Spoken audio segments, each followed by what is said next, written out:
and thank you for making candy. Thank you. It's really a pleasure to be here. And I'm not one who has a lot of experience making candy, but well, we'll You see how it know, goes. yeah. What's a sweet that, or anything, a sweet from Guyana from you remember from your childhood that, um, makes you feel at home? Oh, oh well, one there's so many. There's so many. But I must say guava cheese. And I don't know if you're familiar with guava cheese. I'm not. There are versions of it that exist in I've seen in Latin American countries as well. I think sometimes they call it like pasta de guayaba, and they have some other names for it. But guava cheese, the guava fruit, um, which is a tropical fruit. Mhm. I've seen some at Walmart recently though. But they my grand my in my paternal the home of my paternal grandmother, where I spent so much time growing up, that was that the smell of ripe guavas Mhm. and of my grandmother and the other women in the family making jellies and jams with the guava, and making guava cheese, which is like a sweet, uh, Mhm. and that I just I it just reminds me of home. And whenever I go home to Guyana, I Mhm. have to bring back some guava cheese because I have relatives who still make it Okay. for sale. And so I would always get some to bring back. Starting with our first people, the indigenous people who were there before others arrived, or the what we call the Amerindians. And so, of course, there are different Amerindian groups, but the generic term is Amerindians because there's some Arawak, Carib, Wapishana, different tribes. But so the Amerindians lived on the land, and then so that's one group. Then came the Europeans. Um, in Guyana's history, we had different groups of Europeans. Some French, some Dutch for some time. The British were actually the ones who were there for the longest in terms of, and colonized the entire space of what is now Guyana Mhm. from the beginning of the 19th century until we gained independence in 1966.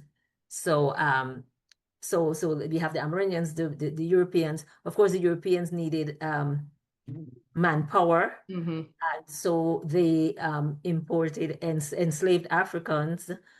So we have people of African descent. And then after emancipation, which was in 1834, they needed manpower because Mhm. most of the blacks left the plantations. And so they started bringing in different groups of indentured laborers. I think they started first, I might have the order wrong, but the Chinese, and then I guess that didn't work out so well. And then they brought well, we call them in Guyana Portuguese, but they were really people from the island of Madeira, which was a Portuguese colony. Um, and where am I said, okay, and then East Indians. How many am I? Okay, That's six, I so think. it was okay, right, and the East Indians, and that makes it the six, right? So, Yes. right, and the East Indians were the last group that came as indentured laborers.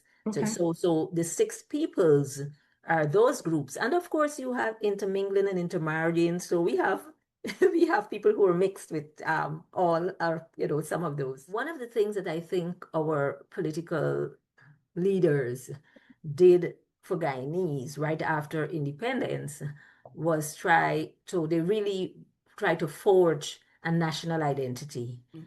And so that we don't, even though we have, all these different groups, like I could cook curry. I could do fried rice and chow mein. I could, we eat the foods and the certain cultural traditions of from different groups are all a part of what we see as being Guyanese and of Guyanese life and of Guyanese culture.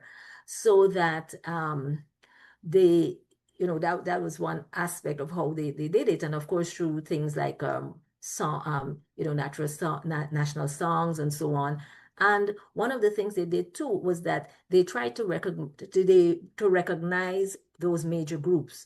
So let's say of all those mixings, the major religious groups were Christians, Hindus, and Muslims. Mm-hmm. And so that in Guyana, people say, oh, Guyana has too many national holidays because they try to be so inclusive that almost every month there's a national holiday or one or two, because, the major holidays for and festivals for these major groups are part of the national calendar.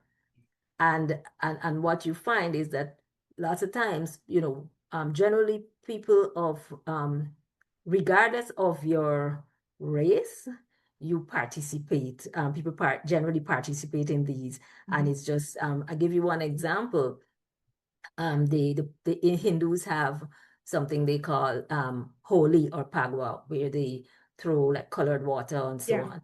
And if you go to Guyana when it's Pagwa, you would see people who are not Hindu, people of all races and all just participating in Pagwa, you know. Um, Okay. so and for there's a tradition in Guyana where on Easter Monday, Easter Monday is a holiday that from like the British, which is like the Sunday after Easter Sunday, and kite flying is a tradition that takes place then. And it's not only people who go to church, in Christendom's religion who do that. It's most people in Guyana just participate in kite flying at that time, even though, it's Easter time, which is generally seen as a Christian holiday. So, Mm-hmm. so Mm-hmm. those are just some examples of how, people just tend to embrace. One could take other example, that music. There's Chutney is a blend of Indian and soca rhythms that I guess we inherited from Trinidad. But so it's like the Indian, but if you go to a party or some function in Guyana, all kinds of music will be playing and everybody will dance and, have a good time.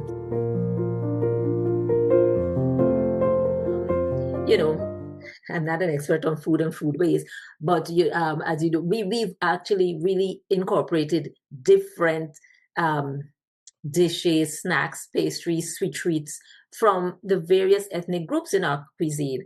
And so, but so for instance, there's pepper pot is just one example of something that we have from our um, Amerindian peoples. And then we have things like metemji and trying to think like fufu and so on from Hmm. Africans and from the African ancestors. Then we have things like the curry and the roti and so on from the Indians. Um, the chow mein and the fried rice is from the Chinese thing, certain pastries and like garlic pork and so from the Portuguese and European and British. So and we all just consider all of these Guyanese. And I know there is Guyanese Creole, but from my understanding, if you think of yourself and your identity, am I wrong? That you don't think like we don't identify like we're Creole people. Is that right, or am I off base with that? Um, right, but the interesting thing, that word Creole has so many iterations. Hmm. So that originally it would like when somebody of European descent who was born in the so-called New World in the Yeah. Americas, maybe like a Spanish person whose parents came but who was born in Hmm. Peru, for example, would have been seen as Creole. Same thing for, and from somebody from France who was born whose child was born in Martinique would have Yeah. been seen as Creole. But I think in the context of the Caribbean now, the idea of Creole has more to do with the mixing of okay, all these peoples and cultures, all these groups that have come together, that have been um, this contact that has been forged Hmm. as a result of enslavement and colonization. And so coming out of that, what you have is what can be seen as a Creole culture. Of course, in the Caribbean, when we talk about Creole, we speak more about it in terms of the language, Okay.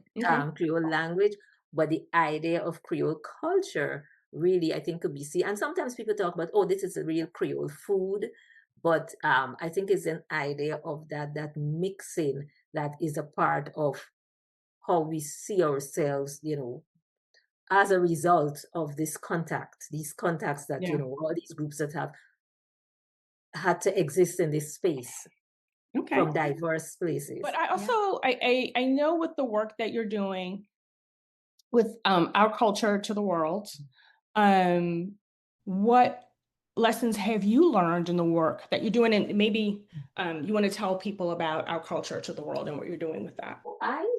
Yeah, it was about 4 years ago. And then I started this program, a YouTube channel called Our Culture to the World.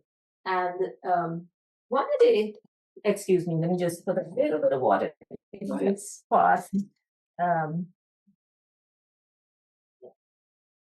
so it's there, it's setting. Yes. And one of my reasons for starting it, um, but I'm working with students and with American students, and sometimes they're talking about their experiences traveling, but hearing them sometimes limited in the way in which they see the world in making expressions that really let you feel like okay, that they think that this is the world and their culture is superior to other cultures.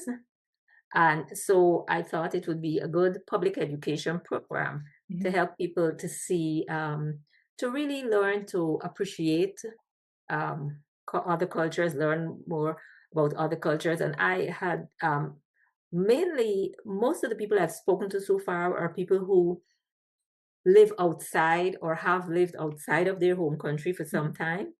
And so they talk about how being in a different culture, how they have, learned to deal with living somewhere else, how they have learned to appreciate what they appreciate from those cultures, what they're able to share from their culture with the communities in which they live.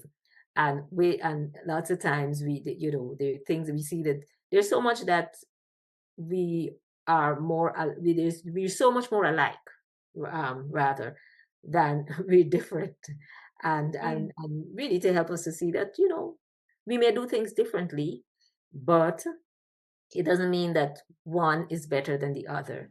So as we close out, what's next for you? Actually, next week I'm going to be talking to a professor from the University of the West Indies, Mona campus in Jamaica, and we're going to be talking about Jamaican Creole language, or patois, as some people call it. So we're going to be talking about that. So that's my next interview. How was Hmm. it? It's so good. Mm, That's one of my favorites. it's good. Yeah. Well, thank you, Melva, for joining us today, or joining me today. Hmm. Um, and I hope you enjoy your pineapple candy. You gonna share that with anybody? You're gonna eat it yourself? Thank you for having me, Lisa, and you're so welcome. I really enjoyed trying out this Tropic Creole. Yeah. I can't eat it all. Yes, I'm gonna. My husband will. He has more of a sweet tooth than I do, so Okay. we're gonna have to be a little careful. But yes, I will share it with you. All right. Well, Yes, thank you. thank you so much, and it's been a pleasure. All right. So we'll be Thanks. in touch. All right. Okay, bye bye.